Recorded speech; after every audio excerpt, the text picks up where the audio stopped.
March 23, 1945. Wehrmacht Intelligence Center, Luxembourg. Chief Intelligence Officer for German forces defending the Rhineland.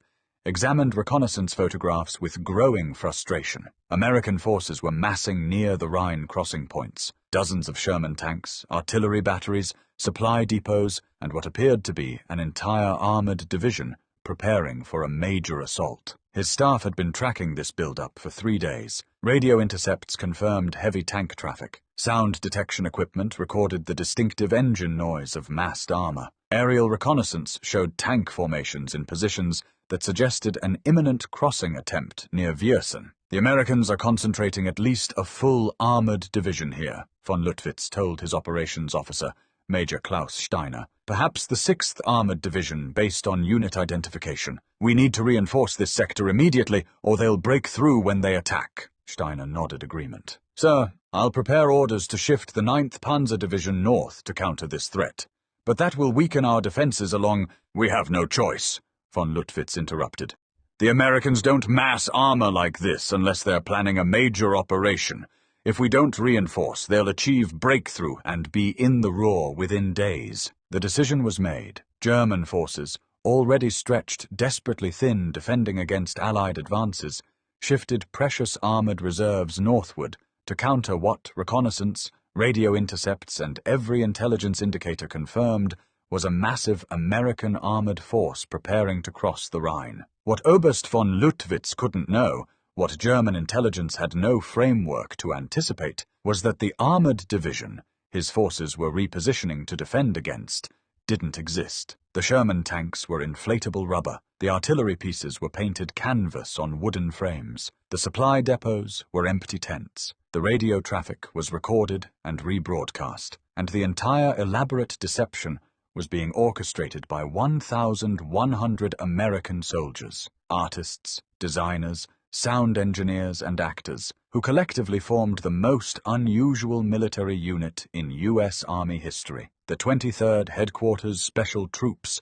forever known as the Ghost Army. Within 72 hours, while German forces concentrated against the Phantom Armored Division near Viersen, actual American forces would cross the Rhine 50 miles south near Mainz, encountering minimal resistance because German armor was defending against inflatable tanks. The Ghost Army's deception would contribute directly to one of the most successful Rhine crossings of the war, demonstrating that in modern warfare, perception could be as powerful as reality, and that artists armed with rubber and paint could accomplish what divisions of actual tanks could not. The 23rd Headquarters Special Troops had been activated in January 1944 as an experimental unit designed to conduct tactical deception operations. The concept was unprecedented: create a military unit composed not of combat soldiers, but of artists, designers, engineers, and specialists in illusion who could simulate entire divisions through a combination of inflatable equipment, sound effects, fake radio traffic, and theatrical stagecraft. The man behind this concept was Major Ralph Ingersoll, a journalist and advertising executive who had been recruited by the Army to develop psychological warfare and deception capabilities. Ingersoll understood that modern warfare increasingly depended on intelligence, reconnaissance photos, radio intercepts, prisoner interrogations, and that intelligence could be manipulated if you understood how the enemy collected and analyzed information. "We're not building fake equipment to fool soldiers on the ground," Ingersoll had explained to skeptical Army brass in 1943. "We're building fake equipment to fool reconnaissance pilots at 5,000 feet, intelligence analysts studying photographs, and radio operators tracking unit movements. If we can create visual, sonic, and electronic signatures that match a real division, the enemy will commit forces to counter a threat that doesn't exist." The Ghost Army's equipment was as innovative as its mission. Inflatable tanks, M4 Sherman replicas constructed from rubberized canvas, could be inflated in 15 minutes by 4 men using air pumps. From aerial reconnaissance altitude, they were indistinguishable from real tanks. Inflatable artillery pieces, trucks, and even airplanes could be deployed rapidly to simulate massed forces. The sonic deception equipment was even more sophisticated. Engineers had recorded actual sounds of tank formations moving, artillery pieces being positioned, supply trucks operating. These recordings could be played through powerful speakers mounted on vehicles, creating audio signatures that sound detection equipment would identify as real military units. The speakers could project convincing tank noises up to 15 miles under the right atmospheric conditions. Radio deception was handled by signal company special teams who would simulate the radio traffic patterns of entire divisions. They would broadcast in standard formats, use appropriate call signs and codes, maintain communication schedules that matched real units, creating electronic signatures that radio intelligence would identify as specific divisions in specific locations. But perhaps the most important element of Ghost Army operations was what they called atmosphere, the small details that sold the illusion. Soldiers would wear shoulder patches of the unit they were impersonating. They would visit local towns and bars, casually mentioning their unit designation in conversations that German intelligence operatives or sympathizers might overhear. They would paint appropriate unit markings on their vehicles. They would create the entire ecosystem of evidence that an intelligence analyst would expect to find if a real division was present. German military intelligence, the Abwehr, was among the most sophisticated intelligence services in the world. They had refined methods of order of battle analysis, determining enemy unit locations and strength through multiple intelligence sources. They cross-referenced aerial reconnaissance with radio intercepts with human intelligence to build comprehensive pictures of Allied dispositions. They were professional, thorough, and extremely difficult to deceive, which made the Ghost Army's mission nearly impossible, unless they could create deceptions that would fool every intelligence collection method simultaneously. Visual deception for aerial reconnaissance, sonic deception for sound detection, electronic deception for radio intelligence, and atmospheric deception for human intelligence all had to be synchronized perfectly or the illusion would collapse. The Ghost Army's first major operation had been in Normandy in July 1944, simulating the 2nd Armored Division near Brest, while the real division was attacking elsewhere. German forces had repositioned to counter the Phantom Division, and the deception was considered partially successful. But it was in the final months of the war, as Allied forces closed on Germany, that the Ghost Army's capabilities would be tested most severely. The Viersen deception in March 1945 was the Ghost Army's most ambitious operation to date. The mission? Simulate the presence of the 30th Infantry Division and 79th Infantry Division massing near Viersen, threatening a Rhine crossing that would draw German reserves away from the actual crossing site at Mainz. Lieutenant Colonel Clifford Simonson, commanding the 23rd Special Troops, briefed his officers on March 20th. "We have 72 hours to convince German intelligence that 2 full divisions are massing for a Rhine crossing near Viersen. That's approximately 30,000 men, 500 vehicles, and associated artillery and support units. We will create this illusion using 1,100 men, 200 inflatable replicas, and our sonic equipment. If we succeed, we potentially save thousands of lives at the actual crossing site. If we fail, we compromise not just our operation, but the actual assault forces who are counting on German reserves being tied down here."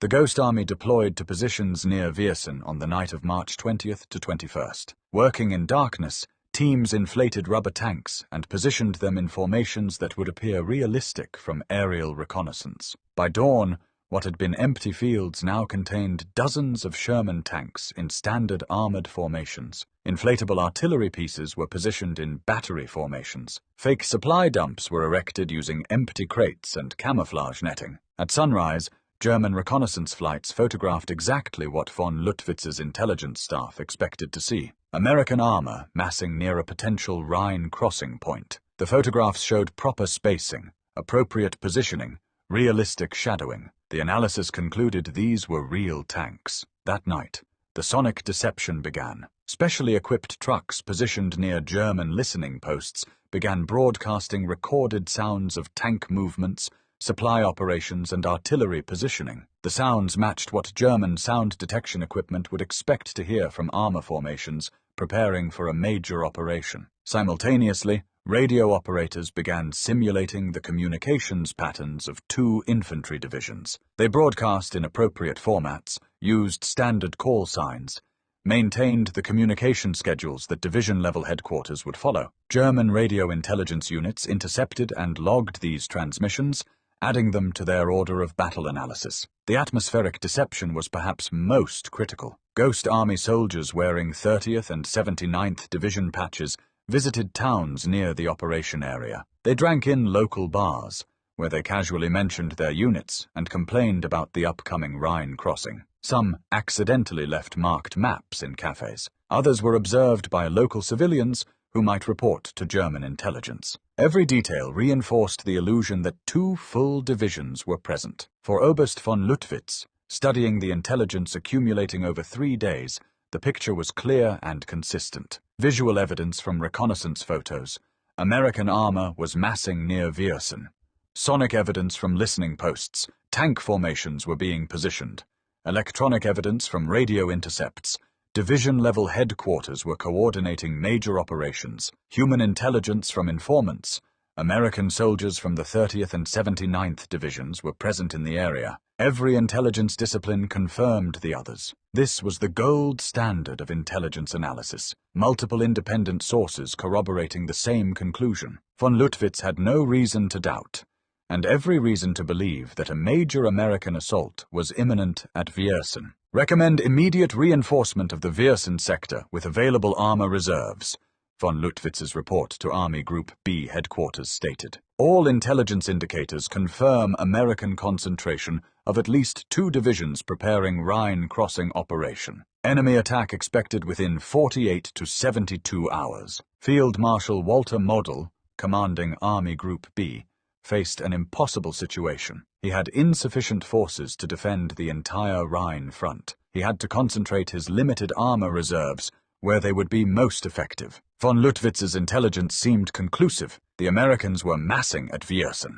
Model ordered the 9th Panzer Division to shift northward to defend against the Viersen threat. Other units were repositioned. Artillery was concentrated. Defensive preparations intensified in the Viersen sector. German forces that could have defended other crossing points were committed to defending against an American assault that would never come. Meanwhile, 50 miles south at Mainz, the actual American assault forces, the 5th Infantry Division, 91st Infantry Division, and supporting armor were preparing for the real Rhine crossing. These forces faced significantly reduced German resistance because German reserves had been drawn away to defend Viersen. On March 23rd, American forces assaulted across the Rhine at Mainz. The crossing encountered lighter resistance than anticipated. German artillery response was limited. Counterattacks were delayed. The bridgehead was established with casualties far below pre-operation estimates. At Viersen, German forces waited for an American assault that never materialized. The tanks that reconnaissance had photographed remained stationary. The radio traffic gradually ceased. The sonic signatures faded. By March 24th, German intelligence began to suspect something was wrong. Reconnaissance flights on March 24th, coming lower and risking anti-aircraft fire to get better imagery, revealed the truth. The tanks weren't moving because they weren't tanks. They were inflatable replicas. The artillery positions were wooden frames and canvas. The entire massive American force was a phantom. The report that reached von Luttwitz's desk was devastating. Viersen concentration appears to have been elaborate deception. Equipment observed in latest reconnaissance includes inflatable tank replicas and dummy artillery pieces. No evidence of actual armored formations. Real American assault occurred at Mainz, while our forces were concentrated against phantom threat. We have been comprehensively deceived. The psychological impact on German intelligence officers was profound. They had been fooled completely. Every intelligence discipline, visual, sonic, electronic, human, had been manipulated. The deception had been so thorough that even after discovering the truth, they questioned whether the Mainz assault might itself be a diversion for an even larger operation elsewhere. Oberst von Luttwitz, reviewing the inflatable tank photographs, experienced the bitter realization that his professional expertise had been turned against him. They understood how we collect intelligence and gave us exactly what we expected to see in every channel, he later stated in Allied interrogation. We saw tanks because we looked for tanks. We heard tanks because we listened for tanks. We intercepted radio traffic because we monitored for radio traffic. At every level, They fed us evidence that confirmed what we already believed. It was masterful deception because it exploited our own analytical processes. The Ghost Army's Viersen operation was considered one of their most successful missions. Post-war analysis estimated that the deception drew away German forces equivalent to 2 panzer divisions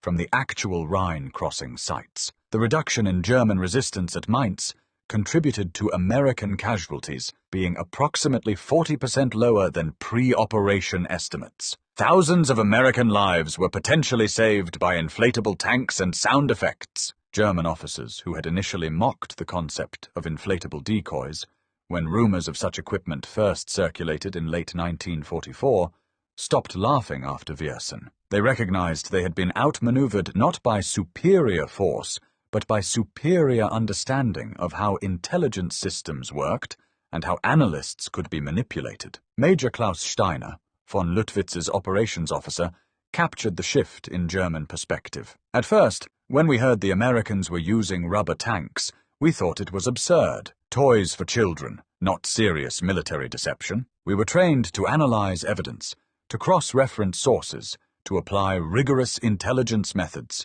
We believed our professionalism made us immune to crude deceptions. What we failed to understand was that the Americans weren't using crude deceptions. They were using sophisticated psychological operations that exploited the very rigor of our intelligence processes. They gave us confirming evidence in every channel we monitored. Our thoroughness became our vulnerability. The Ghost Army conducted 21 major deception operations between June 1944 and the end of the war in Europe. They simulated entire divisions on at least 10 occasions. They created phantom threats that drew German forces away from actual Allied operations repeatedly. Their operations were credited with saving an estimated 15,000 to 30,000 Allied casualties by manipulating German force dispositions. The soldiers of the 23rd Headquarters Special Troops included some of the most creative minds in America. Fashion designer Bill Blass served in the unit. Artist Ellsworth Kelly, who would become famous in the post-war art world, created camouflage patterns. Sound engineer Harold Dahl designed the sonic deception systems. Photographer Art Kane documented operations while also participating in them. These artists and designers approached military deception with creative sensibilities that traditional soldiers lacked. They understood visual composition, psychological perception, attention to detail that made illusions convincing. They were essentially creating theatrical productions where the audience was German reconnaissance pilots and intelligence analysts, and where getting the performance wrong meant people died. Sergeant Victor Dowd, one of the Ghost Army's inflatable tank specialists, described the experience in post-war interviews. We'd inflate these rubber tanks at night, position them precisely to look realistic from the air, add details like track marks in the mud, scatter equipment around to create the atmosphere of an active armored unit. Then we'd hide and watch German reconnaissance planes fly over. Sometimes they'd come back multiple times to photograph the same area. We knew if they kept coming back, we'd done our job right. We were selling an illusion, and the Germans were buying it. The Ghost Army's operations remained classified for decades after the war. The soldiers who served in the unit couldn't discuss their missions. The techniques they developed were considered too valuable to reveal, as they might be needed in future conflicts. It wasn't until the 1990s that the Ghost Army's story began to emerge, and not until the 2000s that their full operational record was declassified. Rick Byers' 2013 documentary, The Ghost Army, brought their story to wider public attention. Veterans of the unit, by then in their 80s and 90s, finally could discuss what they had done. The combination of artistic creativity and military necessity, the use of inflatable equipment and sound effects to simulate entire divisions, the successful deception of professional German intelligence, all of it seemed almost too fantastic to believe, but the evidence was undeniable. German intelligence reports captured after the war showed how completely they had been deceived. Operational records demonstrated how Ghost Army deceptions influenced German force dispositions. Casualty statistics showed how American assault forces benefited from facing reduced opposition because German reserves were defending against phantom threats. The Ghost Army proved that in modern warfare, perception management could be as important as actual combat power. 1,000 soldiers with inflatable equipment could accomplish strategic effects that thousands of actual soldiers might not achieve. Deception, when properly executed using sophisticated understanding of enemy intelligence collection and analysis, could save more lives than firepower. The irony was that German officers had mocked the concept of inflatable decoys when they first learned of them. The idea seemed absurd. Rubber tanks deceiving professional military analysts. What they failed to understand was that the deception wasn't about fooling people who saw the tanks up close. It was about creating signatures, visual, sonic, electronic, that intelligence systems would identify as real forces.